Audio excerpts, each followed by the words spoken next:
पितरों को कभी गोल बत्ती नहीं लगती। आप मटके के पास में, परिंदे के पास में, जल के पात्र के पास में कोई भी अगर दिया लगाएंगे तो वहां गोल बत्ती रखकर लगाएंगे तो घर में लक्ष्मी नहीं टिकेगी।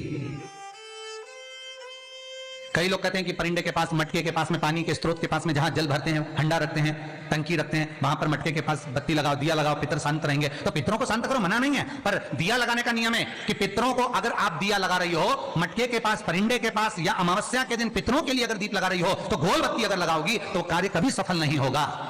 घर में लक्ष्मी नहीं टिकेगी, संपदा नहीं रहेगी, घर में कोई ना कोई बीमार पड़ा ही रहेगा,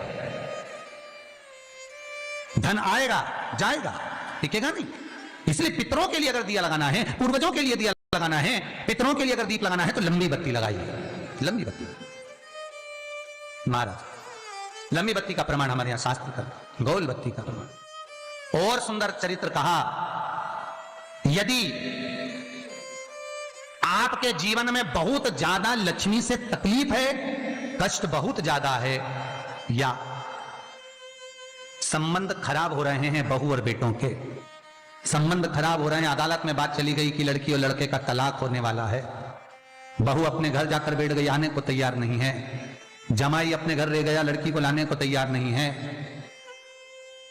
सास बहू में आपस में तनमन चल रही है, प्रेम बिल्कुल नहीं है, या लक्ष्मी आती ही नहीं, बहुत कष्ट है, जमीन जायदाद पड़ी बिक नहीं रही, तो एक काम करना, इतना दुख अगर आपके जीवन में है तो कार्तिक के महीने तक रुको, और कार्तिक का महीना आए, त्रयोदशी तिथि आए, कोई सा भी हो, सोमवार, रविवार, मंगल, बुध, कोई सी भी त्रयोदशी, प्रदोष, कोई सी भी प्रदोष तिथि आए, उस दिन तुलसी की लकड़ी, पहले से तुलसी आपके घर में अगर सूखी हो, तुलसी सूख गई हो तो उसकी जो लकड़ी होती है, उस लकड़ी का 7 लकड़ी का बंडल बनाकर दीप बना लो।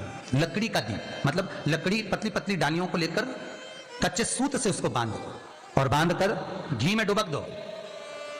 कार्तिक के महीने में शुक्ल पक्ष की त्रयोदशी तिथि जब आए, प्रदोष का जब व्रत आए, उस दिन भगवान के मंदिर में, शिव मंदिर में नहीं, भगवान किसी भी देवता के मंदिर में, विष्णु के मंदिर में, नारायण के मंदिर में, कृष्ण मंदिर में, राम मंदिर में, किसी भी मंदिर में, मंदिर ना हो तो अपने घर के मंदिर में शाम के समय पर उस तुलसी की लकड़ी का दीप, दिया भरकर उसमें घी डालकर जो दीप प्रकट कर देता है, जला देता है, दीप को प्रज्वलित कर देता है, उसके घर में कभी संपदा की कमी नहीं होती। महाराज विष्णु पुराण में स्पष्ट लिखा है।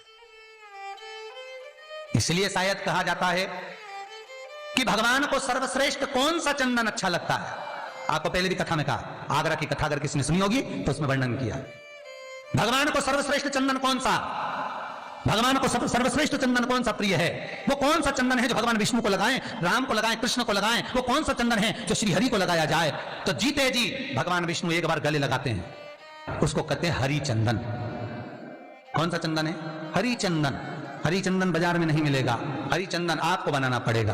कैसे बनाना है? तुलसी जब सूख जाए उसकी जड़ को निकाल लिया जाए, वो जड़ को पानी में धो लिया जाए, धोने के बाद उसको सिलबट्टे पर, पत्थर पर घिसा जाए और घिसकर उसमें थोड़ा सा कुंकू, रोली डालकर तैयार कर कर जो भगवान विष्णु के मस्तक पर, कृष्ण राम के मस्तक पर लगा देते हैं और उसकी एक बिंदी अपने हृदय पे लगा लेते हैं। जीते जी भगवान एक बार उसको गले लगाते ही हैं।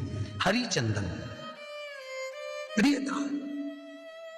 जैसे शिव महापुराण में रुद्र चंदन का भाव है, शिव महापुराण में रुद्र चंदन का प्रमाण दिया जाता है। अगर आपने लिंग पुराण पढ़ी हो तो उसका 5वां स्कंद अवश्य पढ़िएगा महाराज, और शिव महापुराण अगर पढ़ रहे हो तो उसका कुमार खंड पढ़िएगा जिसमें रुद्र चंदन का प्रमाण है। रुद्र चंदन कैसा?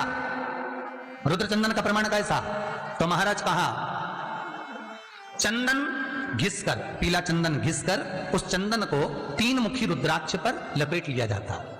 3 मुखी रुद्राक्ष पर उस चंदन को लपेटा जाता।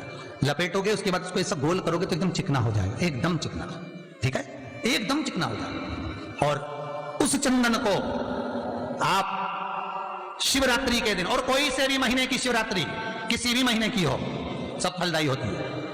अगर आप पंचांग में देखेंगे तो शिवरात्रि लिखी हुई आती है, हर महीने शिवरात्रि पड़ती है। किसी भी महीने की शिवरात्रि पर रुद्र चंदन अर्थात जो चंदन का आपने 3 मुखी रुद्राक्ष में लेपन करा है, उसका गोला बनाया है, वो चंदन अच्छा मोटा मोटा कर लेना, अच्छा बढ़िया, ऐसा नहीं थोड़ा बहुत ही लगाओ, पूरा रुद्राक्ष दिखना नहीं चाहिए, पूरा लपेट कर उसको शंकर के शिवलिंग पर ले जाकर रख दीजिए और फिर धीरे धीरे शंकर भगवान का जल अभिषेक करना प्रारंभ कर दीजिए। वो चंदन पूरा धीरे धीरे शंकर के शिवलिंग पर डलना चाहिए। शंकर के मूल मंत्र श्री शिवाय नमस्तुभ्यम इसका जाप करिए। यह कहलाता है रुद्र चंदन। इस चंदन के अभिषेक से महाराज जो काम नहीं होता आप कर कर उस कार्य को प्राप्त कर सकते हो, सिद्ध कर सकते हो। रुद्र चंदन, हरि चंदन, रुद्र चंदन, ये वो चंदन है जो जीवन का सुख प्रदान करने वाले हैं, हरि तत्व देने। उम्मीद